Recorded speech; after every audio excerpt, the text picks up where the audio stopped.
ever did a Happy Gilmore series, miniseries, he'd be the one that like, hey, let's get more behind this character. What's he about? What's his backstory? I think this is the first time someone's done something like this for me. I think there's something else we should do for the first time. I should give you a pearl necklace to match that bracelet. Yeah.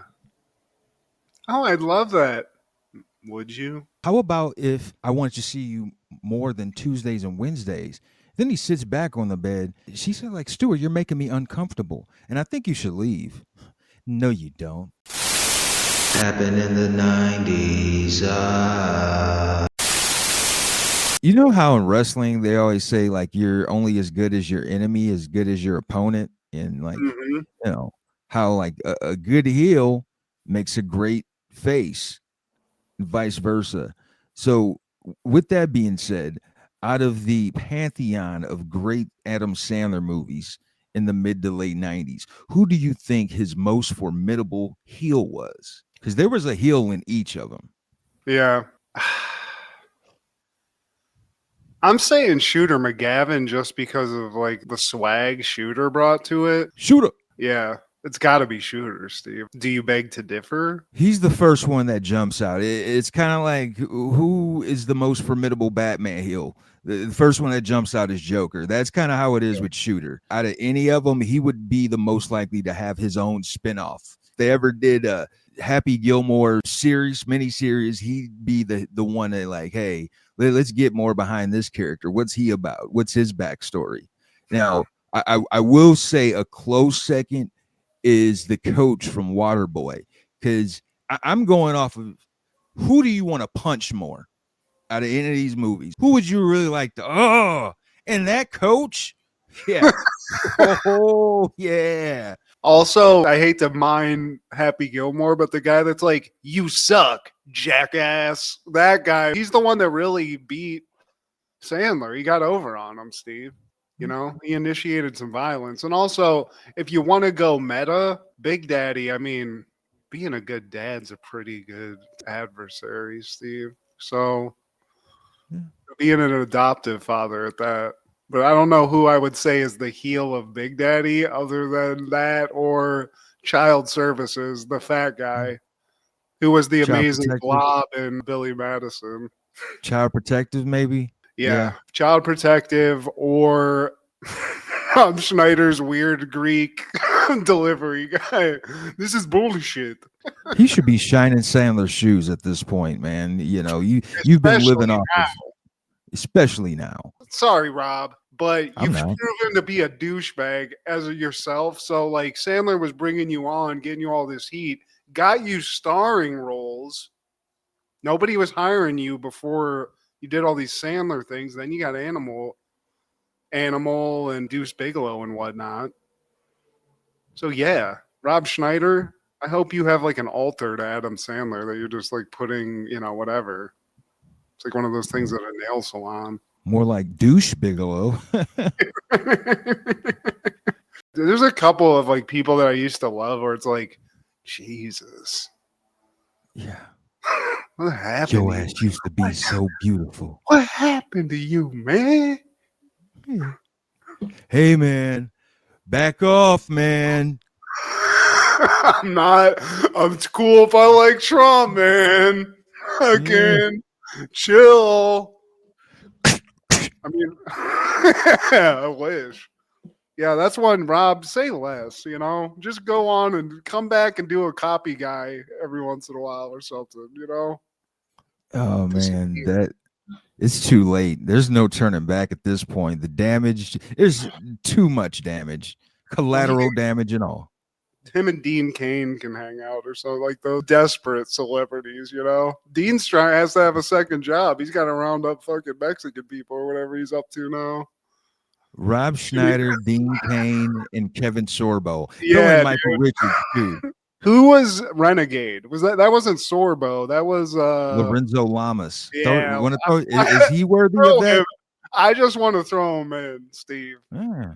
Maybe Sabato Jr. too. If we're going like those guys, that Antonio Sabato. Well, what is he said? I'm going off of like canceled people that you might thought was cool back in the day. but they're turds now. That's I why feel I like said Dean. I'm just guessing, and if I Yeah. apologize if Antonio Sabato's done nothing but good things, but I feel like him and Sorbo and Lamas were all hanging out, you know. You know what, Matt? Fuck all these handsome motherfuckers from them 90s syndicated shows. I don't know. We could. Who else, Steve? Who else are we throwing into the mix? Because we Who can't else was throw. syndicated? I'm not throwing MacGyver and shit into it. He can stay in. Yeah, we'll just leave it at that. And maybe we've called out gotten a couple people caught up in some crossfire that don't deserve it. But yeah, if you were handsome in the '90s and you have some questionable fucking opinions, we're here to call you out. Yeah. You hear us? I'll get you, bitch. This is Steve G and Mad G with Happened in the 90s, a show where we talk about what happened in the 90s. So get out your Lil Wayne CDs and your Wayne's World hats. Because whatever you want from me, I'm giving you everything. Happened in the 90s. You're giving me ecstasy. You are my fantasy. Happened in the 90s. Happened in the 90s. Woo! Steve, is that Steve Houston over there? I don't know. Today, my friend, we're talking all things November 6th in the 90s. Water sucks. It really, really sucks. Starting off in 1990, Whitney Houston would release I'm Your Baby Tonight. I mean, it's Whitney, Steve. There's not much we can say that hasn't already been said. There's some bangers on this. He sang a version of one of them. I feel like that's the one everybody knows. Miracle, I think, is on this one. There's another one. I was listening to it while jogging today. As somebody who's told you how much he loves R&B music, mostly because of like shit you told me about on the show, I would be remiss if I wasn't into Whitney Houston. All the man I need. My name is not Susan. My name is not Susan. Mine's neither, Whitney. Mine's Yeah. neither. And My neither name's is Matt's. Matthew. Yeah. I'm here. Right. Also, we could party. Sounds like you would like to have a good time. One thing I've thought was just crazy because when you put these people together, they're like on different levels of music. This never got past a Vanilla Ice album and an MC Hammer album on the Billboard Top 10, Steve. Got up to top 3, but that Vanilla Ice and that Hammer kept her at bay, at least in 1990. This was it. I mean, that was the last year that they could possibly do that. But I just thought, Vanilla Ice? Well, this is the beginning of that rap music. It's growing and it would be on the Billboard charts for like, this is the beginning, like Hammer and Vanilla. And then from then on, you're going to see some of those rap songs, that damn rap, Darna. They're rhyming shit and I'm not liking it. Hippity hoppity shit. Bebopping, slip slamming. I don't trust it. Well, you know the kids today listening to the bebop and the hip hop and the bull. Get me a pudding pop. Go to bed. Have this drink. Go. But shout out to Whitney Houston. In 1992, Passenger 57 premieres. Airline security specialist John Cutter, finally returning to the job after his wife's death, finds himself in the middle of a hijacking by terrorists led by notorious international criminal Charles Rain. Directed by Kevin Hooks, starring Wesley Snipes, Bruce Payne, and Tom Sizemore. Tom Sizemore, dude. It's weird to see Tom Sizemore as the guy that you just trust, you know? Right. He's a cop, but an actual cop. A lot of weird, like, cop adjacent jobs in this, too, that I just didn't know existed. Because Wesley's not a cop, Steve. He's a security specialist. He's a consultant. Whatever that means. All I could say is I love this movie. It's great. This is one where Wesley's throwing out like one-liners just on a cheesy level that are so fantastic. You know, like Bet on Black. Always bet on black. I mean, I love that. The villain's hilarious. The villain looks like the guy from Warlock, the horror movie. He's just like a weird white dude that, I mean, respect. This guy gets Bruce it done. Payne. Dude. Reign of Terror. That's a cool gangster name, Steve. So is Bruce Payne. Yeah, Bruce Payne. Could be anything. He could be a rapper. He could be a fucking wrestler. In this, he's a psychotic terrorist. Could be related to Martin Payne. Yeah, shit. I'm sorry. Different, that's my cousin. A terrorist who's just really good at hijacking planes. I'll give him credit. This guy's done it a lot. He's just, that's his MO.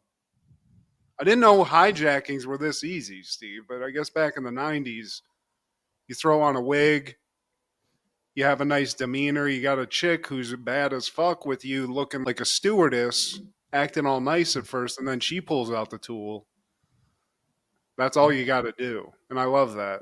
I mean, early 90s, we didn't ask questions. Also, shout out to his henchman who's just like constantly on the outskirts, the bald dude who just is like in the background helping him out. Like, how'd you get all this access? Like, are you James Bond? Because you look like a shop teacher. If it wasn't for Bruce Payne and Wesley Snipes, I don't think I'd look at this movie favorably. Like one of the first picks was Steven Seagal. They actually consider him, and that definitely wouldn't have worked. Just like putting him in a different vehicle to beat his way out of. But yeah, Snipes, he's got the pizzazz. Also, he's an ass kicker. And I do like the martial arts he's throwing down in this. It's a lot of slow, like methodical, like Thai boxing almost, where he's like, deesh, deesh. It's Seagal-esque, to be honest, but it's got the Snipes kind of martial arts appeal to it. The blade. And recently we talked about our favorite action stars of all time. We never mentioned Wesley. And that's why I said I don't think Jackie Chan gets his props like he does, like he should, because we never mentioned Jackie. We talked about Bruce, we talked about Arnold, Sly, Jean-Claude, Val Kilmer. Never mentioned those two. Can I be honest though? I feel like it's because they didn't have their own like vehicle. They were just they were in good action movies, but they never got like all those other people had like sequels. What? Or a character that continued. We had Blades. And with all due respect, Steve, we're put on the spot sometimes on this show. I'm stoned to the gills. So they don't immediately come to me sometimes, and that's to the audience's detriment. I got a weed problem, guys, but it is what it is. And I agree with you, Wesley. You can call him action movies, whatever. He's been in a lot of great action and like gangster movies and shit like that. So shame on us. And this is another good one of them. I feel like it's got it all. He's a guy who lost his wife in a crazy way to a brutal fucking gangster in his own right. I mean, the guy just blew his fucking wife away for fuck's sake. Put the gun down, man, and nothing will happen. Oh, psych. Yeah, dude. Damn, I was trying to help you out, dude. Right. But yeah, he's an intense teacher, I'll tell you that. He's kind of rough on the chick that we see in the background behind you, who I thought was like some long lost Jackson sister. But I don't think she has like the chin. It's just kind of facially kind of looks like, she's got Jackson. That mousy nose. But I love it. I mean, you get a lot of good action. It doesn't make a lot of sense, but it all lines up. Wesley ends up saving the day, saving the world, to be honest with you, from this terrorist, who I think was in a Warlock movie, if I'm not mistaken, Steve. Yeah, look it up. Bruce Payne was in some Warlock movie. Yeah, we'll get back to that. But that following year, 1993, Evander Holyfield beats Riddick Bowe in 12 rounds for the heavyweight boxing title. Got a little revenge. And I mean, for the audience, you get to watch a nice, delicious boxing match. And on top of it, you get what could have been a kind of tragedy, but honestly, just a crazy event to see. Fan man, Steve? Fan man. It could have been some Final Destination fatalities. You got this guy uncontrollably floating from the air in this huge blade that's just going crazy. And that's why he got jumped. He got lumped up. The Nation of Oh, yeah, Islam was in dude. attendance. Yeah, Minister Farrakhan was in attendance. And so the Nation of Islam, they were giving him beats. Riddick Bowe's, his team was giving him beats by Dre. And then some of the audience was giving him beats by Dre. And they're all fired up. You know, they're all fucking tanked up because they've been watching this fucking boxing match. They think they can throw bows. And honestly, they probably can, because I would be blind with rage if I'm sitting there paying the front row seats, Steve. Let's be honest. Yeah. The cost of those tickets. All of a sudden, bing, bang, boom. I paid $20 for a beer, and then this fan man I get knocked out and I drop my beer. It's just a whole thing. You know, it ruins the experience. So I know Fan Man kind of went on to be sort of a celebrity from this, and I don't appreciate that. I respect that he's part of a historical thing, but you're a jackass, Fan Man. Yeah, he eventually ended up taking his own life. He unalived. Okay. Rest in peace, Fan Man. Sorry you were dealing with some stuff. Yeah, man. The winner got 11 million, but the loser still got something like 9 million. And this was in 1993, man. Isn't that crazy, 11 mil. Yeah. I would buy that's why people. Evander Holyfield. I would buy a person. Hell, I mean, dude, you got 11 mil in the 90s. You probably, I mean, ask Why any of not? those rich motherfuckers. They were buying people. Especially little people. I'd buy a little person for my Hell feet. yeah, dude. For your feet.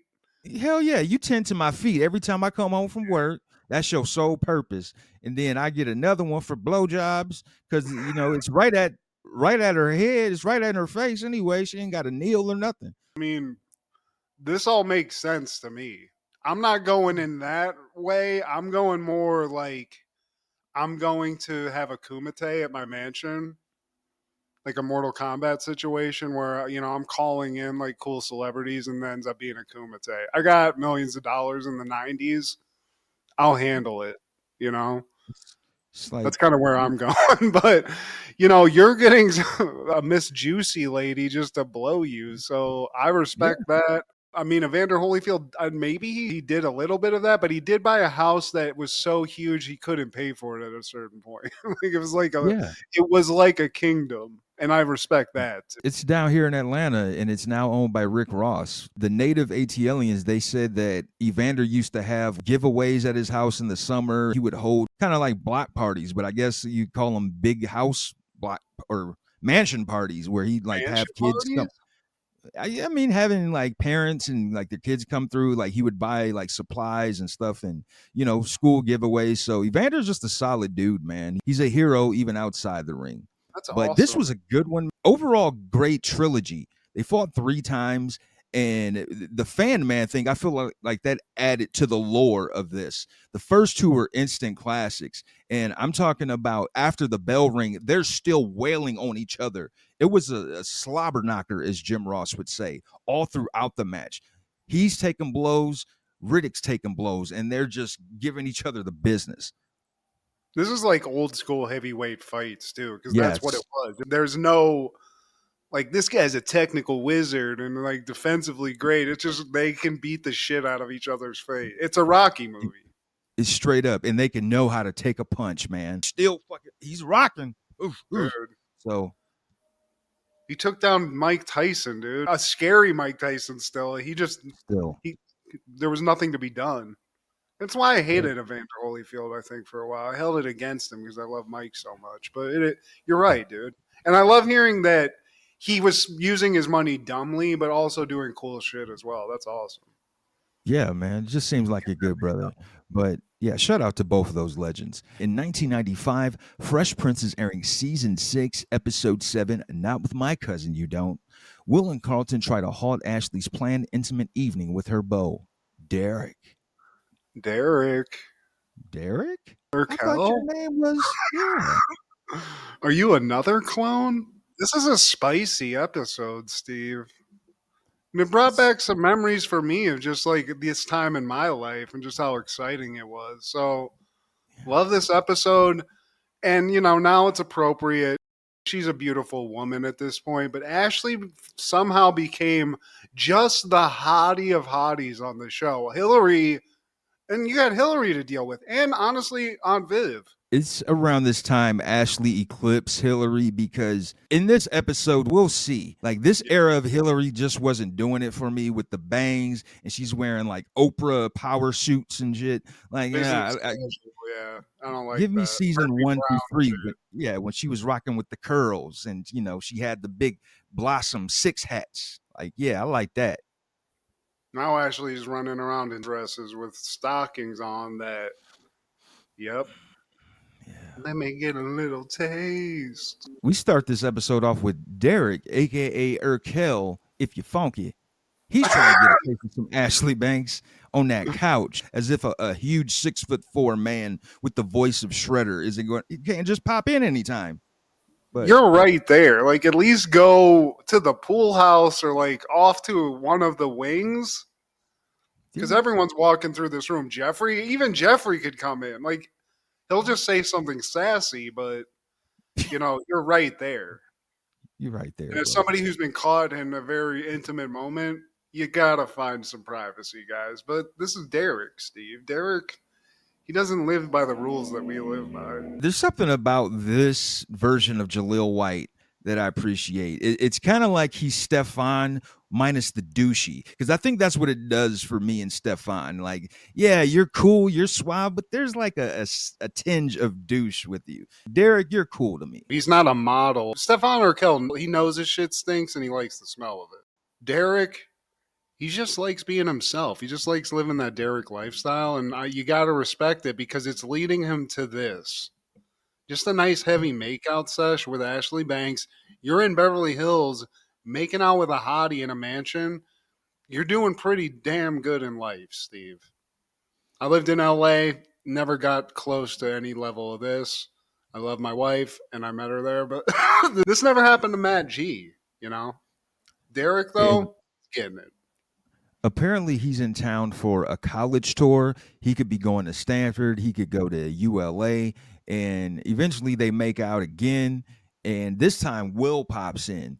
And he's cool with this. Like, his cousin just making out. He's not tripping. He's just like, oh, man, you two little lovebirds. One of those kind of deals. He starts snapping Polaroids, too, which creepy but hilarious. He's the funny uncle, Steve, or whatever. Cousin brother. Big cuz. Yeah. So he gives him some shit, just leaves.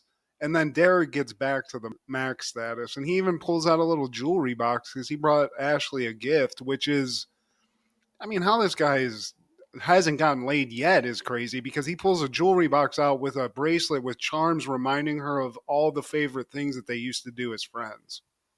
Aww. Good God, man. Steve. She ended up saying, like, I think this is the first time someone's done something like this for me. I think there's something else we should do for the first time. I should give you a pearl necklace to match that bracelet. Yeah. Oh, I'd love that. Would you? Good. Ashley is a little unclear about what he's saying, and he's like, I'm talking about making love, girl. And Ashley's like, wait, together? Yeah. Sure. I would love that. So that's how we kind of cut into the intro. But Derek just, he's not even in. He doesn't even live here, Steve. He's like, I'm coming into town. We're having this great time. Let's do this. And you got to love the confidence. Can I put 2 fingers in? And then we come back from that. Carlton and Jeffrey, they're into the kitchen. Carlton says he's going to install the new intercom system. Jeffrey's like, man, you don't even know how to plug up a toaster. So he walks away. Carlton, in the process, gets electrocuted. It's like for real electrocuted, Steve. You're seeing fucking x-rays. Urkel style. Now, Will and Derek, they're walking in, and even Derek, he has a short joke. Damn, you only here for 1 episode. You even got a Carlton short joke. Yeah, that's true. He does get ganged up on, but Derek and Will are just buddies, man. And Will's like, yo, you need to go to ULA. Honey Central, the Hive. Because honeys be swarming. This is like he got game, Steve. Will's using the you're gonna get some puss. Will's Rick Fox's character. Let me show you the ropes. Carlton, he does not care for Derek because he even says, like, hey, I'm watching you, mister. And Derek's like, man, whatever. So he goes outside. Carlton's like, I never liked the cut of that guy's jib.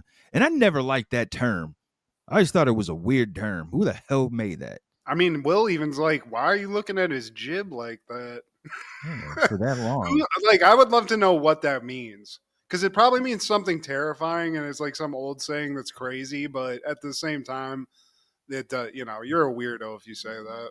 In the next scene, Ashley walks in and Uncle Phil, he's there. We see him for the first time. And she asks, is mom here? It's like, oh, no, she had to run out and do some errands. But is there anything I can do? You got any questions? It's like, well, I just had a question about makeup and dicks. Wait, what was that second thing? Nothing. You can go, Dad. So Phil leaves. Ashley goes into the kitchen and runs into Hillary. And Hillary's fully adult now, Steve. She's changed. She's metamorphosized into a Murphy Brown suit wearing adult. And instantly she's like, wait, sister radar's going off. Let's sit down. What's the tea? And they get to it, Steve. Ashley's trying to beat around the bush, but eventually it becomes like, when did you know you were first in love? Hillary has some hilarious story about fucking some guy who was held back buff 3 times, but buff as hell. But he was a full-grown adult by that time. And as they're talking about Derek, she says, like, look, I'm going to be real with you. Long-distance relationships hardly ever work. I mean, look at Little Mermaid. She's on sea. He's on land. It's like, what, Hillary, what are you talking about? Look, do you know a magic crab? Do you? She's right, though. I mean, you got to give her credit. The logic checks. It's not just she's in love, Steve. She has feelings for Derek, but she tells Hillary straight up, she's like, Derek wants to have sex. She's all full of good advice in this episode. This is a different Hillary. I mean, this is the last season, so. Last season. She's changed. But even then, she's like, me and old guy that I was banging back in the day that I can't remember his name, we knew it was the right time. So whenever it's the right time, you're going to know. You're not that into it. And she didn't think her first time was going to be with some guy that's gone the next day, which, Jaleel doesn't live here, Steve. This is just a pump and dump. I'm not here for a long time, just a good time.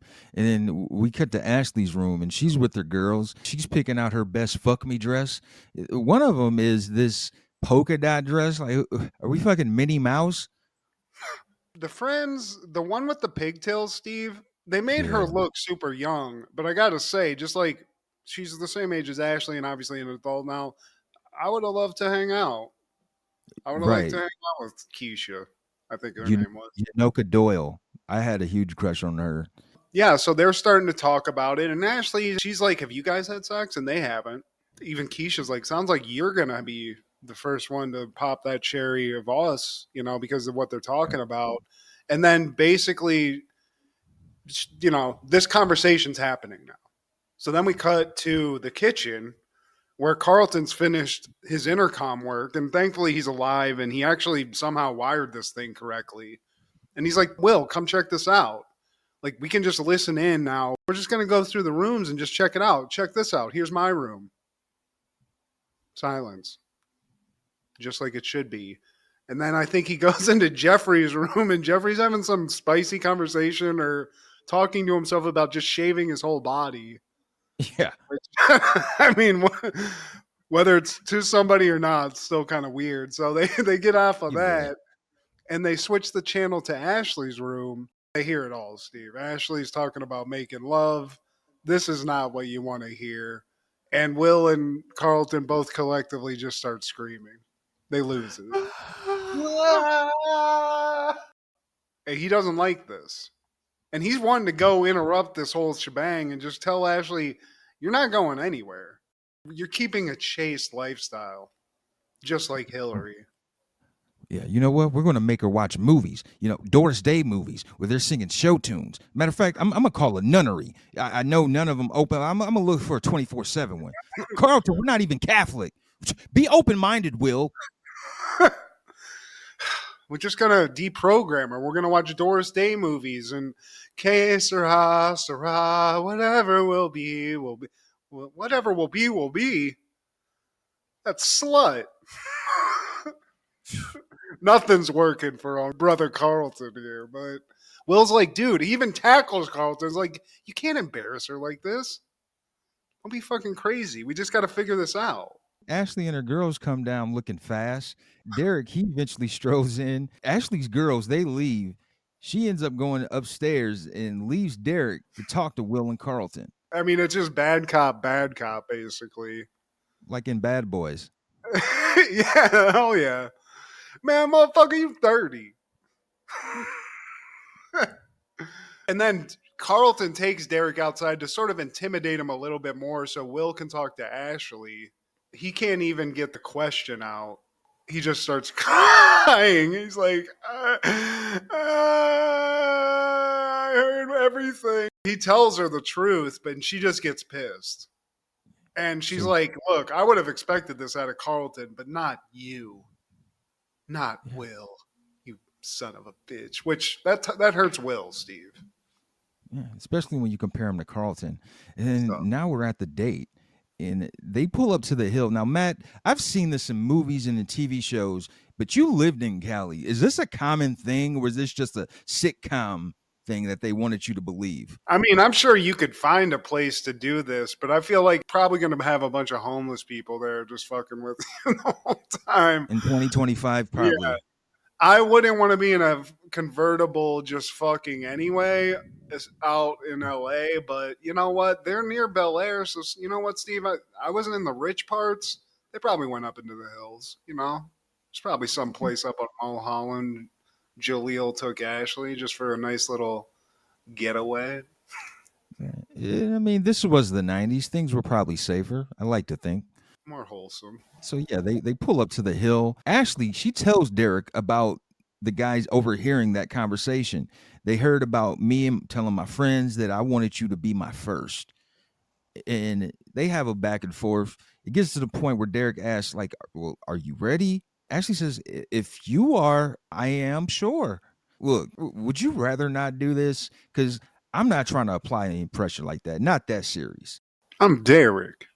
I'm the perfect person. And he is, because he's like, look, I'm not about that. I'm not putting any pressure on you. And Ashley's relieved. She's like, oh, fuck, yeah, oh, thank you. Because she says what I said earlier, that, you know, she just never thought her first time was going to be with some guy that was going to be out of town the next day. Right. And Derek gets that and is like, well, okay. Blue balling it a little bit, but what are we doing now? A little miniature golf? You know, I gotta relieve. I gotta go. I'll be right back. Just gotta get the evil out real quick. I would have loved if this was Jaleel White's dramatic acting turn, where he was like, "You tempted me, bitch." He's under. He's a shitty guy at this, Steve. On a very special episode of Fresh Prince of Bel-Air, and Ashley, she makes it back home. Will stops her to talk. Hey, Ashley, we used to talk about everything. I don't know what happened, man. Look, I'm sorry we listened to your convo. I just can't believe that my cousin is having a sex life. Doing sex stuff. But Ashley's kind of still shitty about it. You know, she's pissed that he was listening in on it and trying to sabotage shit. She's like, live with it. But as she's going up the stairs, she's like, look, Will, nothing happened. And you see Will, like, because his back's to her when she says that, he's like, generally, honestly, like, I've never had a sister that's younger. I get, like, this is a thing and whatnot, but I wouldn't care, Steve. Unless it's just some crazy shit. I have little female cousins or younger female cousins, like, because I'm the oldest out of anything, oldest son, nephew, all of that. And I actually have a younger sister, too. So I can relate to this, man. You don't want to think about your little sibling getting penetrated. You hate to think that happened. Like if they have babies, it's like, oh man, it's like you had a miracle baby, like Jesus. Because that other thing, that totally didn't happen, right? Right? Right, Derek? You fuck. But they make up. Wills admits that he's like, I panicked. I should have known you were smart enough to make a good decision. Which was echoed by Hillary too. She said the same thing. And Ashley's got a good head on her shoulders, Steve. So they hug, and as they're hugging and they are sharing in this like really nice private moment, we hear the intercom come on, and Carlton's tearing up like, "Oh, that was so beautiful," and that's perfect. The end, Yeah. Steve. Another classic, man. I love a nice crossover. Like, I remember when this episode first came, I was like, "What? They didn't even. I don't even think they promoted this. It's here. He's in this. What a multiverse shift. What?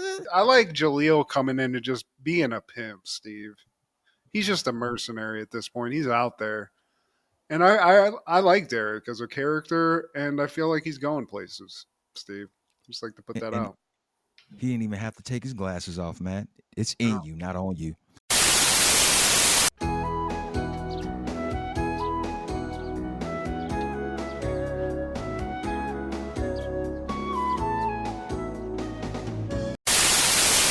On that same day in 1995, Little Bear premieres on Nick Jr., based upon a series of children's books. A Grizzly Club has, has many.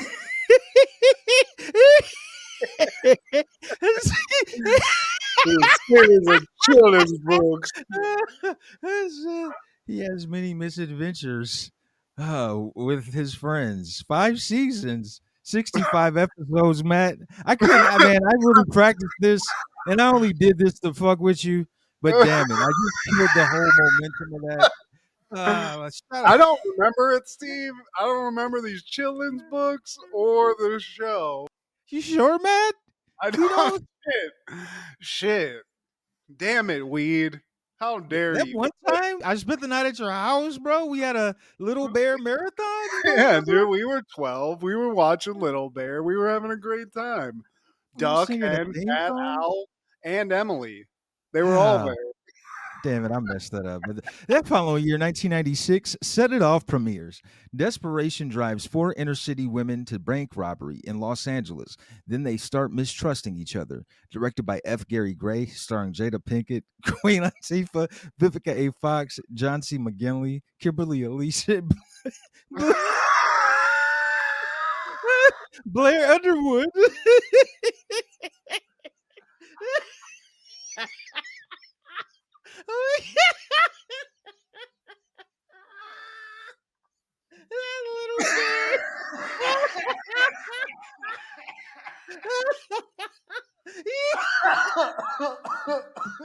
Oh my god, little You son of a bitch.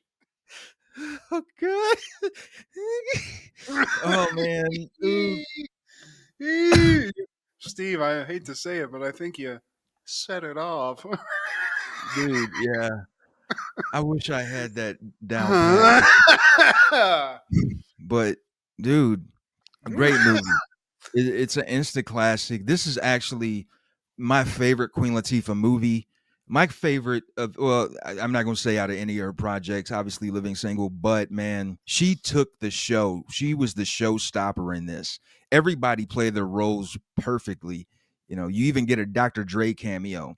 And this might actually be Steve. You get Dub C Eh? up in this piece too. Killer Gang. Biggie Bang. He does Biggie Bang in a huge way. Honestly, he's one of the most cold-blooded gangsters I've ever seen in a bank robbery. But I agree. I love this movie. Proof F. Gary Gray's a bad motherfucker in terms of a director. Obviously, he did Friday. This is a great movie. It's a great heist movie. It's got great action, filled with hotties. This movie actually inspired me a lot because me and Aaron actually wrote our student like script thesis based off of this. And just kind of like pulled from the bones of it. But I've always dug this movie. Couple standouts to me. Vivica A is a badass in this. The guy from Scrubs, who John was C. in, McGinley. yeah, dude, that guy is like, I mean, it's not even quietly. This guy's been in a shitload of good stuff. He's just like he's got crazy range, you know? He was in Platoon. Yeah, exactly. He was really good, but he was kind of a coward in that. And he's a coward in this too, in kind of somewhat. Apparently, he followed LAPD to, you know, prepare for this role. The little like smoky voice chick. I don't like that lady, Steve. You know, that's Rock's wife. Well, Rock's wife, and I don't like her in this. She's got a bad attitude. But something that just because I'm a pervert from when I was a kid, when Queen Latifah's living the big life and she's got her hottie rubbing on her on the car, Yeah. that chick, first of all, I Yeah. just want to be a fly on the wall during that scene. But I just remember just instantly as a kid watching that. We didn't have the internet, or at least I didn't have access to the internet to look up who this person was, but just always infatuated with just a very fine woman, Steve. Queen Latifah had great fucking taste in women in this movie. And she didn't even talk, Matt. And also something important to note, Mac from Night Court was in this. When Jada Pinkett, her brother dies, and she's going through a lot, can't afford bills and all of that. So Mac, Did he have a mustache? he had a mustache, yeah. Yeah, I know what And you're talking about. help me, I'm in a bind, Nate. And he's the guy who's got it. You know what I mean? So he's like, hey, we're not just gonna get this for nothing. Well, what are you talking about? You know. And at first she's like, no, I'm good on your money. But eventually she gives in, and you cut to the next scene, and it's Mac just all on Jada Pinkett, sweating and everything. Like, damn. I never looked at Mac the same after this movie either. Yeah, that's tough. Yeah, that is tough. You don't come back from a scene like that. Really nothing like bad to say about this movie at all. I think it ends well. I think it has a great ending, honestly. Like, not a happy ending, so it's not the typical Hollywood thing. And I just think the way it all ends is great. Jada makes it out alive. Everyone else goes out, especially Queen Latifah.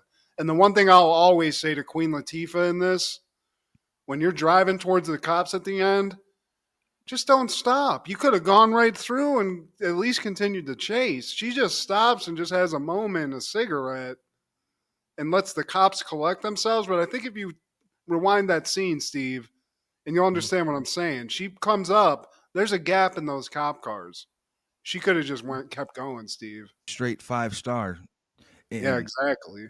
one more thing, man. The boss of Queen Latifah and Kimberly Elise, he's played by Thomas Jefferson Bird, and he's just like riding on him hard. Dude is hilarious, man. He was actually in Bamboozled. He's been in a couple episodes of Living Single. He was in Brooklyn Finest, and everything he's in, man. For those scenes, he cracks me up. In the one scene, he was like, who the fuck do you think you is? Mighty fucking Morphin Power Rangers? One other notable thing that always was outrageous to me is that, the opening scene of this is Vivica A. Fox, who works in a bank, right? She gets robbed by Dub C. Dub C kills a bitch in front of her, and she panics, and it's this whole thing. She's taken into a room by her boss and fired because she just knew of Dub C because they grew up together. But she just literally had somebody's brains blown out on her. And she even says to the guy, like, you're firing me? And the only reason they're firing her is because she's admitted to knowing the guy. But I was like, this is fucking crazy. But it's a good reason to start robbing banks, I guess. A good reason to set it off. In 1998, Boy Meets World is airing Season 6, Episode 7, Everybody Loves Stuart. Cory may be possibly expelled from college when he knocks a teacher out the screen window of the commons room. However, that same teacher hit on Topanga in her dorm last night, and he's lying about it. I don't like this, Steve. I don't like Stuart. I don't like Fred Savage in this. I do like a whole family of sons getting paid off of being on an episode of a TV show, though. Basically. And this is actually the third time they've worked together. Well, this Fred Savage is playing a straight scumbag, and I don't like that. Stewart's a scumbag, Steve. Spoiler alert. And it's getting on my... I watched this today. Outrageous. And it's another thing. It's just like that bank thing I was talking about, Steve. I don't like how these people are treating our people in the 90s. Topanga? There's some savages. That's so savage. We open this one. We're in class. Cory and the gang are in college now, Steve. This isn't high school anymore. And just like college that we all went to, they got a really engaging professor. He's different. treats him different. He's the cool professor. He's like Robin Williams in Dead Poet Society. Everyone just loves this guy because he's different. This guy's cool. You don't even have to refer to him as Mr. He's Stuart. You could just call me Stuart. Call me Stu if you want. Stu if we're having a good time. And he's also honest, Steve. You know, he's like, these papers suck, guys. Except Topanga. Yours, out of sight. Everyone else's, work on it. This isn't high school anymore. Take your diapers off. It's like she's a wonder kid blowing him away. Yeah, he's laying it on real thick too. He's like, "Hey Topanga, can I talk to you over here real quick?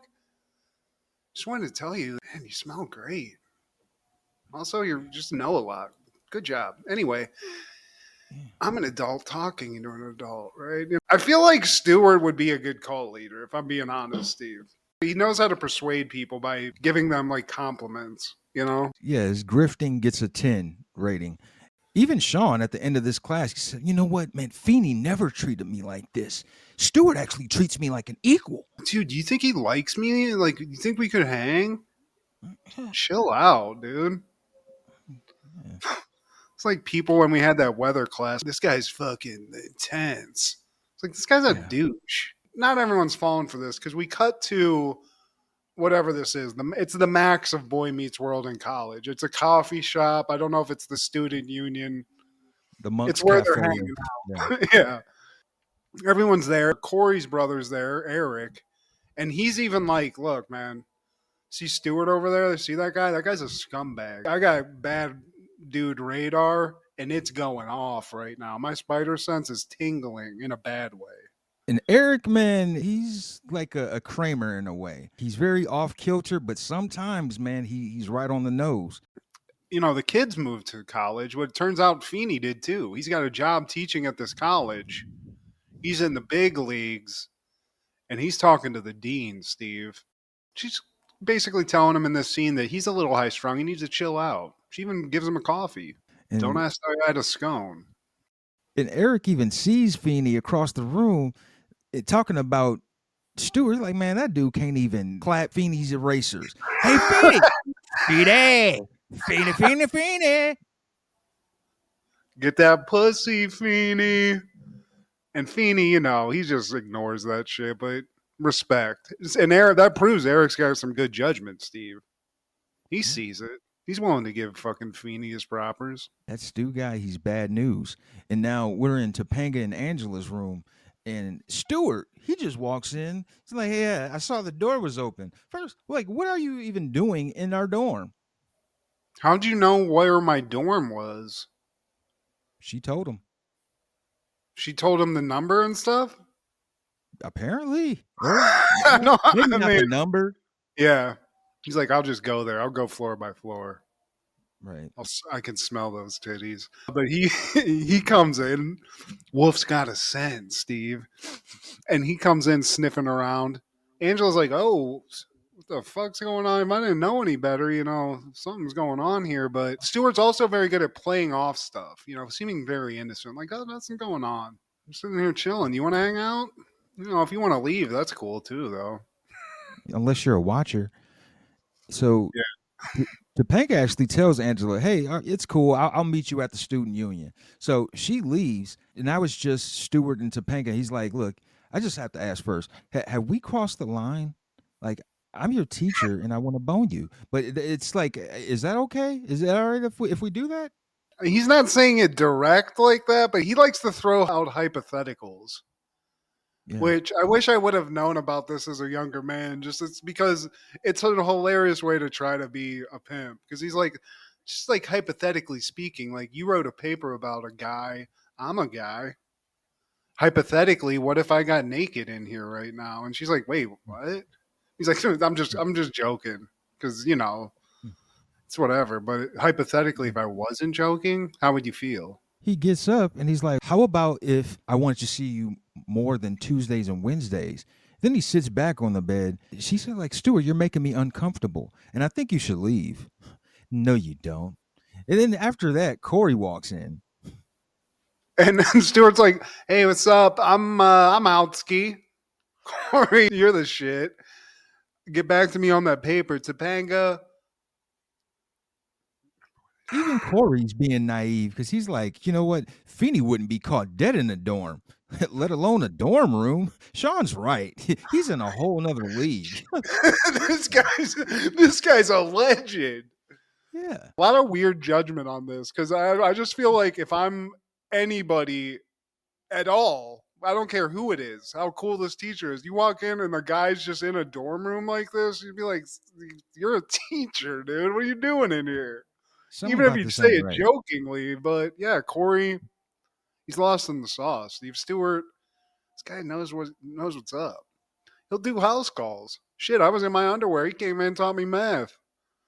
I had a half a chub. He's teaching me about calculus. It is what it is. This is college, guys. But Topanga, she's left feeling just gross. She tells Cory straight up, like, this dude straight up made me feel like super uncomfortable. He came in here and she tells him what happened. She doesn't like keep it a secret. So now Cory knows, Steve. Would you rush right at the guy? I wouldn't wait till the next day, I feel like. I would go find this dude. I think I would wait until we cross paths because it would give me some time to think about it. Like, Yeah. you know, because I am in school and he's a teacher at the school. So for me, I tried to be more strategic than Cory. Props to Cory. This is one of the shining Cory moments, considering he's a piece of crap himself, in my opinion. But now they're at the union. They're back at the union. Cory, he sees Stuart get there. He wants to talk on the patio. Hey, man, I just got to holler at you a second. They get outside, and Stuart says, you know what, about your paper. Like, oh, no. This isn't about the paper. Topanga told me that you made her feel uncomfortable. She actually said that you hit on her. And he's like, what if I told you I was? Like, which is crazy. This is where this becomes like a fucking NCIS episode, Steve. Because now I'm wondering how much of this has gone on in Stuart's past here. You know what I'm saying? He's pretty quick to go nuclear and be like, what if I was pussy? What are you going to do? He's doubling down. For sure. So we see them talking now, and we cut inside this coffee shop. Everybody's set up on the couch, and you can kind of see behind them that Cory's talking to Stuart, like on this patio. So they're having like some bullshit conversation. They're making fun of stuff. And they say, I forget what it's about, but they say something to Topanga, and she's just kind of like paying attention to this argument. All of a sudden, Cory just fucking, kabam! You know, Chuck Norris's Stuart through the window, Steve. I mean, that's crazy. At that point, I'm like, dude, this is like weird now. This isn't just like you're a scumbag. You seem kind of like evil. Even more of a douchebag move. He's like, congrats. You just got yourself expelled from college. And at that point, I'd be like, all right, go off, Cory. Go nerd rage and just like plead insanity. That's what would happen to me. But I don't like this part of this episode because we cut to Sean and Cory's room and Sean's like, dude, what's your problem, dude? They're like miffed at Cory at first because of what's going on. They are there. The whole crew's in the room to support them at first. And then the parents, they get there. And the dad's like, dude, you hit a teacher? Like, did he threaten you? No. He hit you? No. He made a move on Topanga. In the classroom? No, in her dorm room. Oh, shit. I like how the dad played that because if I was the dad, I'd be like, oh, okay, I get it. Okay, let's just lawyer up real quick. And even Feeney fucking shows up. And also Feeney's got that inside knowledge and he's like, look, man, the dean, she's got a hearing scheduled. Like, you actually could get kicked out of school for this because it's your word versus Stuart's word. Giving you a heads up. Now we're back at the union. Eric, Jack, and Rachel. I forgot Rachel. She is a corn actress now. I saw some of her work for, research purposes. Okay. Well, I'm going to have to do a little Bing search after this. Just check that out. I love that. Rachel figured it out. She was trying to help out Cory in this because Eric's got her. Jack, he's a Lawrence. Man, there's a lot of fucking Hollywood DNA in this episode. They're just basically trying to incriminate Stuart at this point. Eric's like, look, Jack, go look sexy for Stuart. And Jack's like, dude, I'm not doing that. I'm like, what are you, crazy? And then he tells Rachel, go flaunt yourself. I like how Eric's just pulling the strings here. And I like how he has the power to just be like, Rachel, put your ass out. Very amateur pimp of Eric, I guess. Like he owns a brothel. So she sits at Stuart's table. She starts flirting. Stuart's like, wait, what did you say?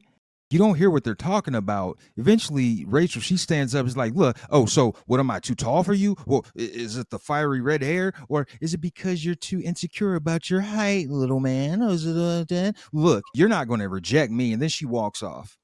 I reject you. I have little titties. Is it because I have no ass? Like she just tears herself down. Fucking again, dude. Fred is a savage in this episode. He could have gotten some sniz. It walked right up to his table, and yet he just threw it away. I mean, he's got his sights set on Topanga, Steve. But then she comes in. She's like, look, you know what you did. You made me super uncomfortable. You know it was wrong what you did. And if you don't figure the situation out and get my fiance out of trouble here and stop this nonsense, I'm going to the dean. She throws that ultimatum up at him, and he's like, what are you talking about? I love his energy. Anytime he gets confronted, he's like, no, you said that was cool. You came on to me. See you at the hearing.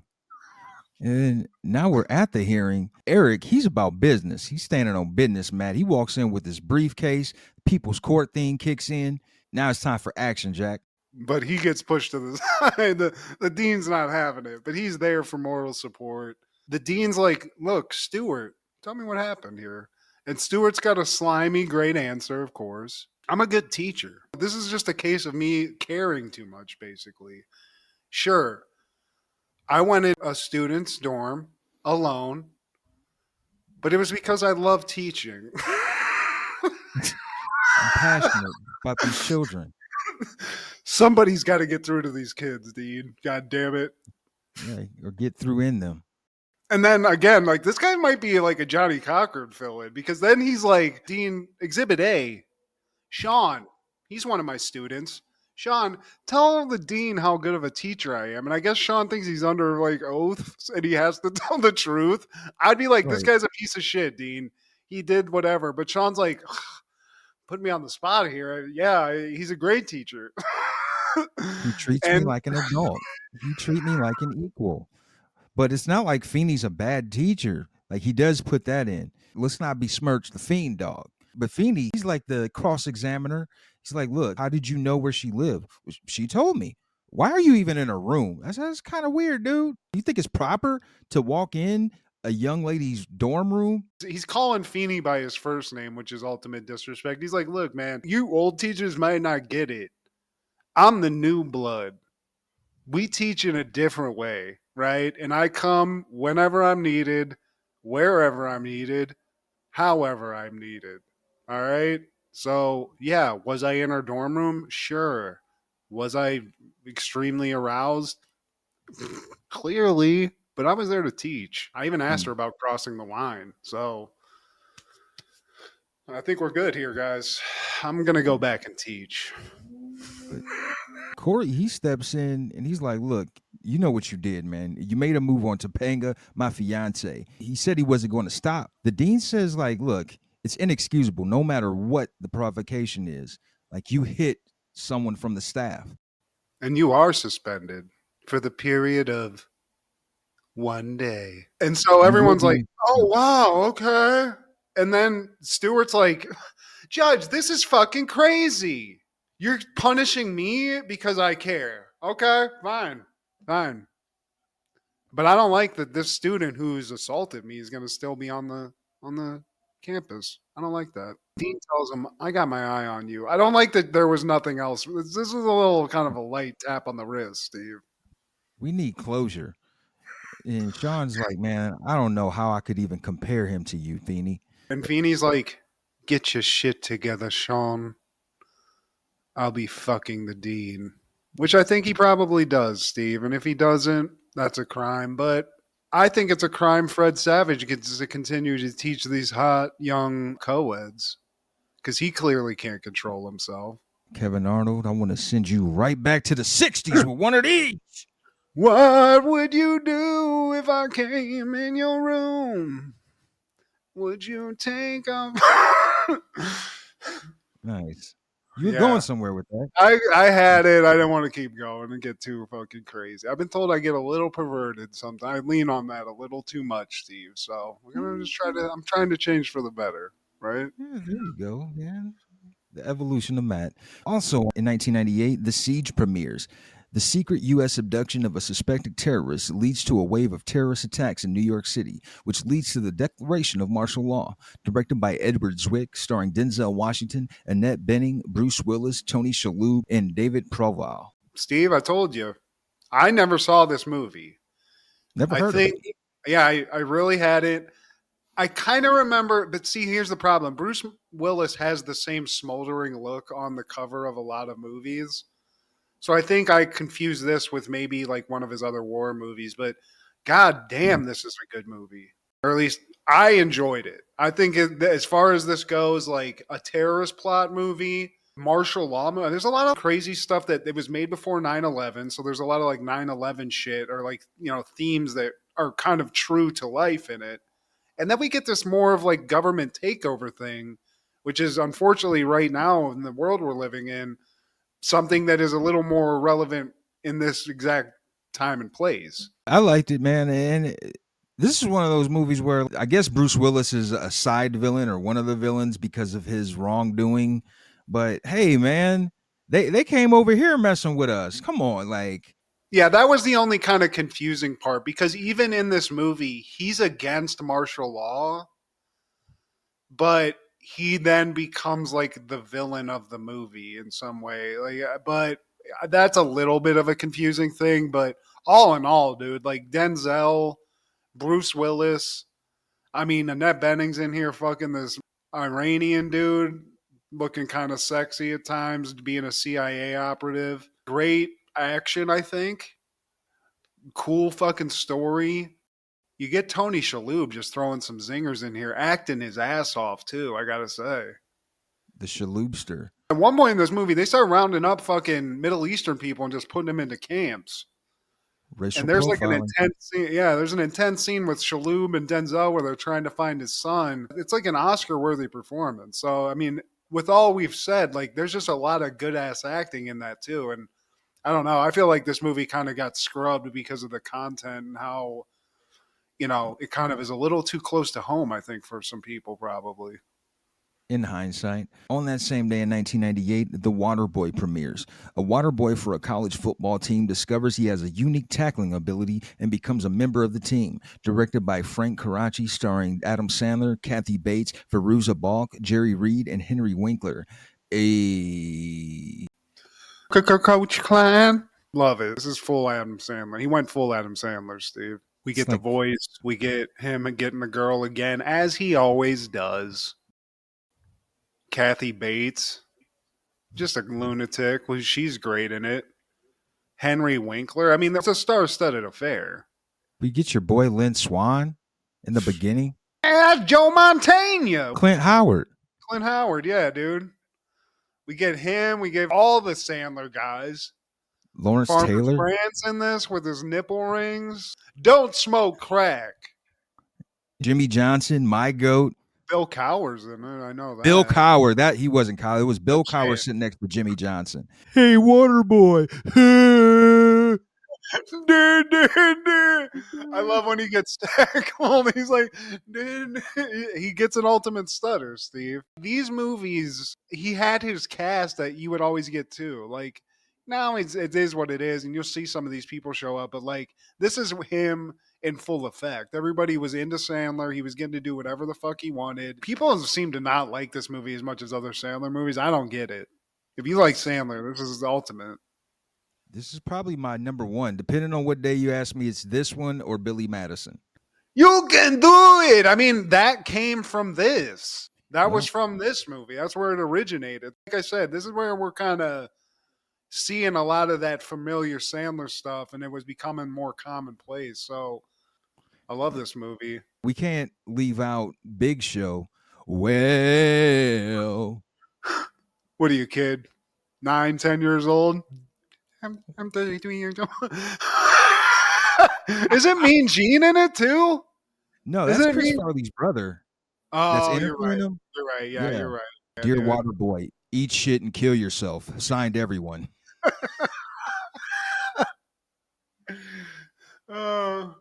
You the devil. I feel like Little Nicky's better than this, but we're in the. I think that's Whoa. post '90s, but Definitely. I love Little Nicky. And then there's Big Daddy, and then there's Billy Madison, and then there's Happy Gilmore, and then I'm not doing them in order, but yeah, Waterboy, still in that prime Sandler time where you're just getting everything you want out of it. It's a familiar story, but it works. Yeah, man. Definitely an instant classic. What are the callbacks this week, Matt? Just a quick shout out to the Drexel Theater in town where I live. We got to see Wayne's World in the theater last night because they just, show old movies. I'm pretty sure I saw it in the theater, but it was cool to see it. And man, I forgot how hot Tia Carrera was.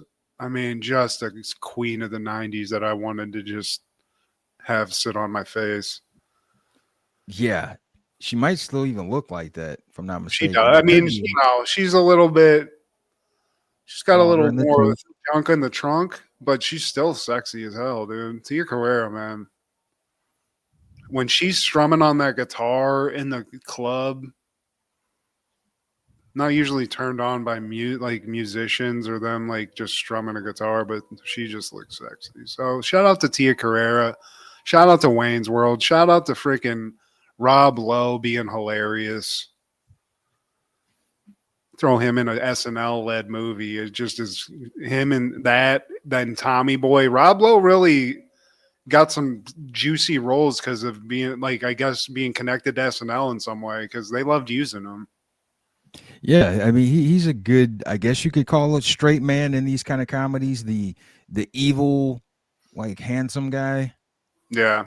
But I just love seeing 90s movies in the theater still. It's cool that people do that.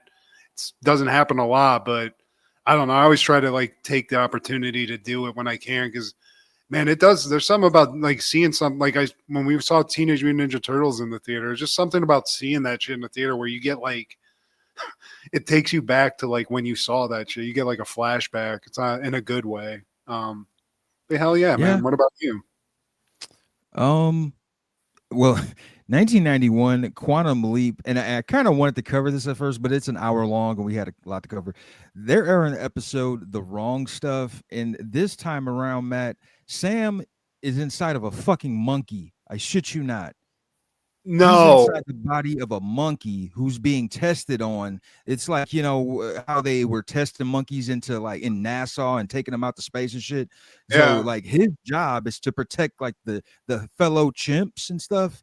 It's one of those most out there quantum leaps, which is hard to say because all of them are out there, literally. Yeah. But he was Dr. Ruth. He was a mentally challenged man.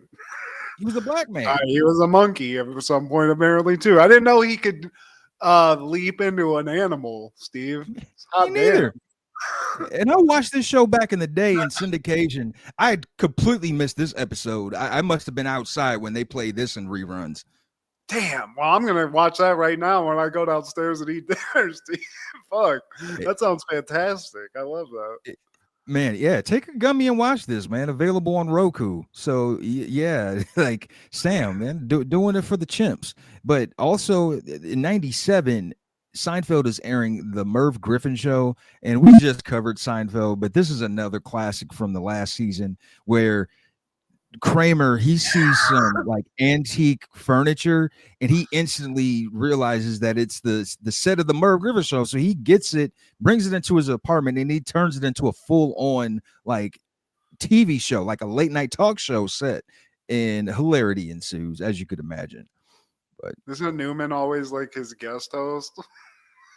It's always, yeah, he's always his Ed McMahon, and he doesn't talk to his friends in a normal way. He's talking to them as guests. So you just had this happen to you, Jerry. Explain more about that.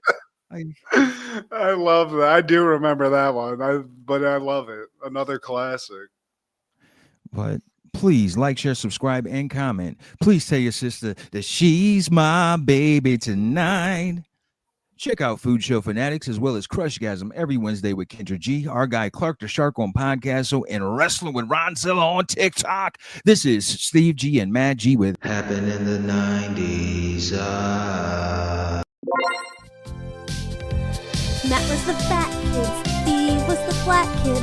Life wasn't always great, but you know what was? The 90s. Happened in the 90s. Yeah! Ow. If you smell what Steve and Matt G are cooking, there you go.